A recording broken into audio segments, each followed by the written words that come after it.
Por la ruta bíblica del Señor Jesucristo, está una vez más frente a ustedes para poder presentarles un estudio bíblico que hemos titulado, o una exposición del Evangelio que hemos titulado Señor, escucha mi oración.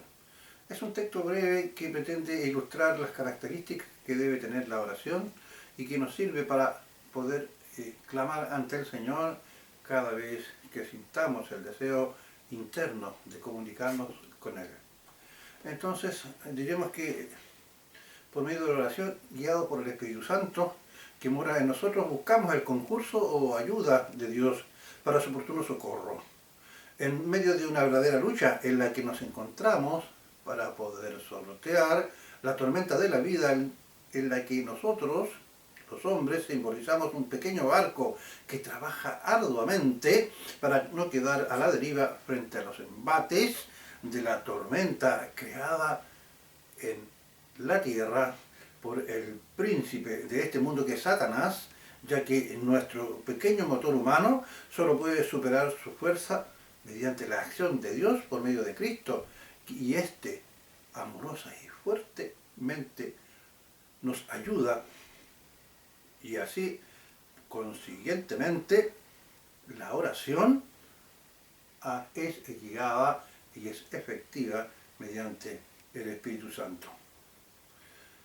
La importancia de la oración en la vida del cristiano se ilustra en el Salmo 55:17, que dice así, describiendo los instantes de la oración, comillas, tarde y mañana y a mediodía, oraré y clamaré. La oración entonces es la llave que abre la puerta a los recursos de Dios para con nosotros. También es aquello que hace que opere Dios en nuestras almas. También suelta el poder del Espíritu Santo, el cual a su vez hace que la Biblia o palabra de Dios opere como un fuego ardiente en nuestros huesos, en nuestro interior. Hace también de la presencia de Cristo una realidad urgente. Humilla nuestro espíritu humano, abre los ojos a la verdad, nos capacita a ver y a andar en la voluntad de Dios y hallamos gracia para resistir los ataques de Satanás y del pecado. Entonces, comenzaremos por decir que nuestra actitud al orar sería la que se establece en Efesios 6:18, cuando dice así, orando en todo tiempo, con toda oración y súplica, en el Espíritu Santo, en el Espíritu, y velando en ello con toda perseverancia y súplica por todos los santos. ¿Por qué se nos cinta la oración diaria? A la razón de que nuestra lucha es espiritual.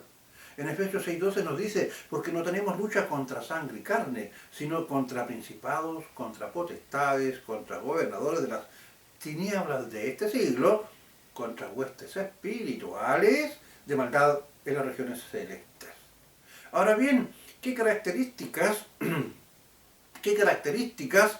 debe tener nuestras oraciones? Pues, contrario a lo que muchos creen y han convertido a la oración en una forma en la que nos comunicamos con Dios solo para pedirle que satisfaga un montón de necesidades de toda índole, de tal manera que llevemos una vida lo más cómoda posible y plena de satisfacciones.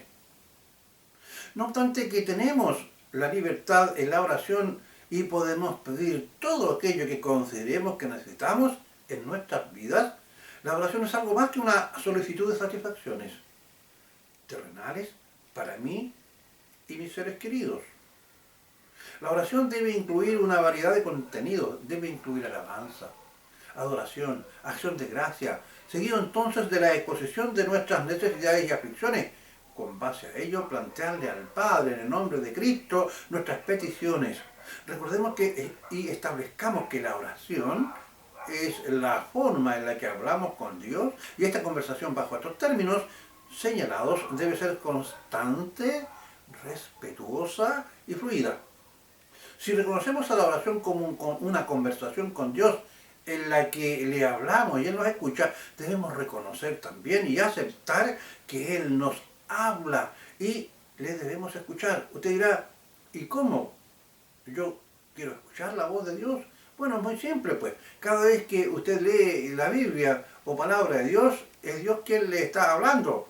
Y no solo debemos escucharle, sino que es más importante, debemos obedecerle. Ahora bien, volviendo a nuestra conversación con Dios por medio de la oración, podemos orar al caminar, cuando estamos viajando, ante una necesidad inesperada, mediante un momento de felicidad o apartando un tiempo especial en un lugar especial, según sea nuestro deseo o motivación, siempre teniendo presente de que somos pecadores redimidos por medio de nuestro Señor Jesucristo, y por medio de Él tenemos el privilegio de poder derramar nuestro corazón en la oración ante un Dios tres veces santo que no solo nos escucha, sino que nos ama, y por lo tanto nuestra conversación o oración debe ser respetuosa, con toda referencia y súplica, y debemos tener la certeza absoluta que Dios nos escucha. Muchos hombres y mujeres que oran al Señor olvidan que Dios es grande, todopoderoso, digno de toda gloria, honra y alabanza, y creen que cuando oran le están hablando a su compadre o a su mejor amigo, no le dan el trato de reverencia que merece. No debemos olvidar nunca que estamos frente a nuestro Padre, al Dios de toda gloria, quien, cuando le oramos en plena fe y honra, podemos imaginarnos que Él inclina su cabeza hacia nosotros y nos escucha con un infinito amor, paciencia y consideración, lo que debe hacer que nos sintamos dichosos y satisfechos.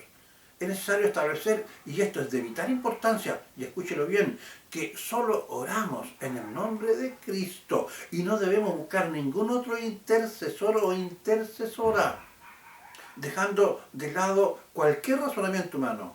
Cristo es el Señor y es suficiente para darnos una vida eterna y también para llevarnos frente al Padre, al trono de su gracia, quien concede nuestras peticiones, ante el cual el propio Señor Jesucristo intercede por nosotros, los creyentes. El Evangelio es claro cuando nos declara, y escuche bien lo que voy a leer, porque hay un solo Dios y un solo mediador entre Dios y los hombres, Jesucristo, hombre. Primero de Timoteo 2:5. Ahora, en cuanto a cómo debemos de pedir en la oración, aquí es necesario ser específico, y en cuanto a que debemos señalar cada cosa que necesitemos que Dios nos conceda, ya sea por alguna enfermedad, trabajo u otra cosa material o espiritual. No podemos orar diciéndole, Señor, yo sé que tú conoces mis necesidades, satisfácelas por favor. O decir, quiero pedirte por la paz mundial, etc. Debemos ser específicos, es decir, nombrar con toda nitidez lo que necesitemos. En nuestras peticiones debemos decirle a Dios Padre, en el nombre de Cristo, por ejemplo, Señor, necesito trabajar, pues me encuentro cesante. O necesito pagar mi dividendo, porque si no me arrojarán de mi casa. Sáname, por favor, Señor, de la gripe. O que mi hija querida tenga buenas notas escolares este año, etc. Es decir, explicarle con claridad. Una condición es la de orar con fe. Santiago 1:6 nos dice, pero pida con fe, no dudando nada, porque el que duda es semejante a la onda del mar, que es arrastrada por el viento y echada a una parte a otra. Nuestra oración entonces debe ser variada. No podemos pedir y orar todos los días de la misma manera, ya que nuestra vida y necesidades van variando, ya sean oraciones íntimas, oraciones públicas en la iglesia, personales y o grupales, durante nuestro trabajo, etc. Veamos un ejemplo. En 1 Samuel 1:12 en adelante. Ana oraba a Dios en silencio. Elí la veía mover los labios, pero como no escuchaba lo que decía, pensó que estaba borracha. Por eso le dijo, ¿no te da vergüenza estar borracha? Deja ya, perdón, la borrachera. Pero Ana le respondió, Señor mío, no crea usted que estoy borracha, no he bebido vino ni cerveza, estoy muy triste y por eso estoy aquí suplicándole a Dios que me responda. Entonces Elí le contestó, vete tranquila y que el Dios de Israel te conceda lo que has pedido. Ana estaba rogando porque no tenía un hijo, y el Señor le concedió un hijo, y este fue ni más ni menos que el profeta Samuel, y ella le prometió al Señor que lo dedicaría a su servicio. Una cosa que no siempre todo creyente tiene como costumbre es la de orar específicamente con nombre, ya sea por los siervos de Dios, sea su pastor, su predicador, evangelista o maestro, es decir, por aquellos que tienen preeminencia en la iglesia y que nos ministran y nos exhortan en el Señor. Debemos orar para que aquellos puedan ser fieles representantes de Dios ministrándonos según su palabra. Ahora pasaremos a otro aspecto con respecto a la oración. ¿Les ha pasado que a veces cuando oramos por algo que creemos o sentimos que necesitamos, como por ejemplo un trabajo sobre alguna enfermedad, necesidad de ayuda hacia otros, o hacia nosotros, o hacia un ser querido, no pasa nada? Pareciera que Dios no nos escucha y algunos llegan a dudar del amor y el poder de Dios. Han existido casos de hermanos que de la noche a la mañana han perdido el trabajo, otros ruegan por sus seres queridos que siendo adultos no abandonan viejos vicios como por ejemplo el alcohol, u otros que les aparece un cáncer y se ha orado mucho en todos los casos, pero pareciera ser que Dios no contesta. ¿Será acaso que esto es cierto? Es necesario establecer que Dios nunca nos abandonará, pero también debemos decir que es necesario aceptar el hecho de que a veces Dios decide no responder a nuestras peticiones hechas en nuestras oraciones. No podemos ignorar este hecho, cierto, y Dios actúa así, pues es soberano y esta es una de sus formas en que manifiesta su soberanía. Los resultados de nuestras oraciones se pueden ver, uno, cuando Dios responde nuestras peticiones al instante y nos inunda el gozo y la alabanza. Dos, también Dios nos puede responder con un rotundo no. Nos sentimos muy mal, pues no tenemos la capacidad de aceptar la soberanía de Dios y su voluntad. Y muchas veces nos rebelamos y son muy pocos los que la aceptan. Razones de la negativa de Dios. Una, ¿por qué Dios tiene un propósito para nuestras vidas, tal como fue el caso de Lázaro? Este estaba enfermo, terminal, y sus hermanas pidieron al Señor que viniera y lo sanara, pero Cristo se demora a propósito, sabiendo que moriría, y las mujeres se apresuraron frente a su muerte y se sintieron muy mal ante la negativa del Señor a venir a curarle prontamente y a tiempo, o sea, antes que muriera. Por esto se aclara en Juan 11:4, cuando es el propio Señor Jesucristo quien dice: oyendo Jesús dijo, esta enfermedad, refiriéndose a Lázaro, no es para muerte, sino para la gloria de Dios, para que el Hijo de Dios sea glorificado. Es decir, había un propósito. Los tiempos de Dios no son nuestros tiempos. Y muchas veces ocurre que algo que quisiéramos que Él nos respondiera de inmediato, Él se puede demorar meses, días y aún años. Y nosotros nos desesperamos. A todos nos ha pasado. 3. Debemos entender y estar preparados porque los cristianos o creyentes estamos expuestos y sufriremos tribulaciones, y todo ello tiene un propósito, pues no solo prueba nuestra fe, sino que estas son para la gloria de Dios. Para terminar, analizaremos las actitudes de las personas frente a un caso de petición concedida, los resultados y alcance de las acciones de quienes les fueron concedidas sus peticiones. Vamos a irnos a Lucas 17, del 13 al 19. La petición, es decir, cuando uno hace una petición a Dios, está orando al Señor, porque esto es orar, es pedirle al Señor dentro de todo lo que ya hemos hablado, aparte de la alabanza, etc. ¿Cuál fue la petición? Versículo 13 de Lucas. Maestro, ten misericordia de nosotros. Eran 10 leprosos.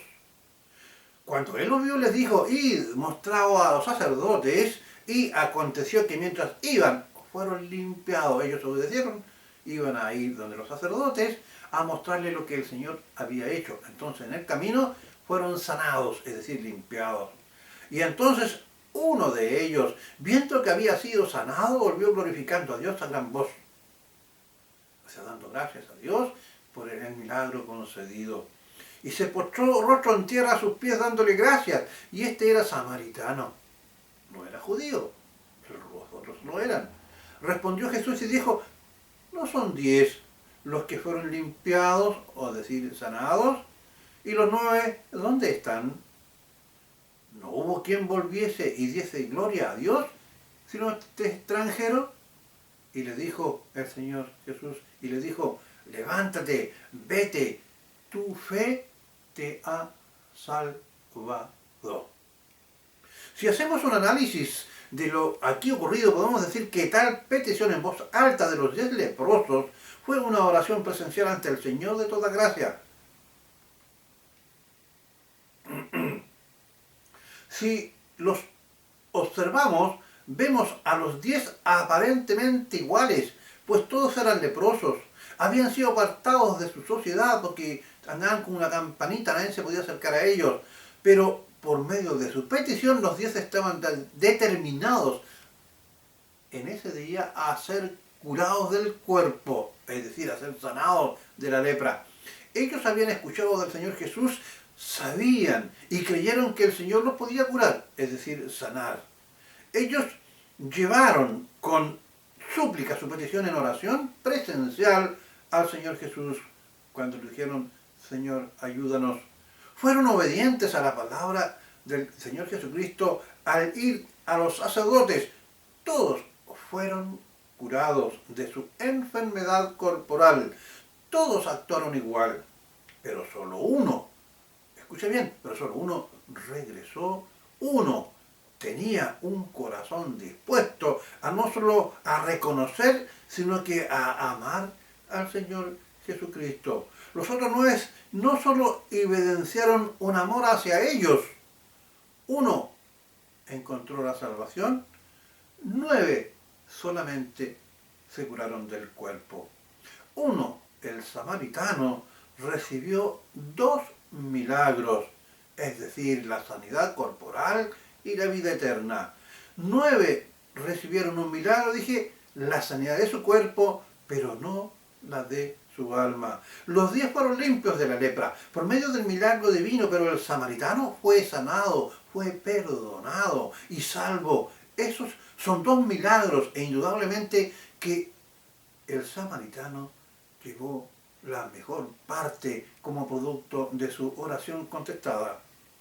Podemos concluir, de acuerdo a este pasaje de las Escrituras, que el orden con el que debemos llevar a todo inconverso por medio de la oración es el de reconocer y aceptar primero a Cristo como su Señor y Salvador, por medio de una oración en arrepentimiento efectuada una sola vez y para siempre, para después poder orar libremente cada día o momento de su vida por las necesidades cotidianas para alabar, exaltar la gloria de nuestro Dios. Que la gracia del Dios, el Padre, del Señor Jesucristo, sea con todos ustedes. Por la ruta bíblica del Señor Jesucristo, espera que este comentario o estudio bíblico sobre la oración sea de provecho para ustedes. Será hasta una próxima oportunidad.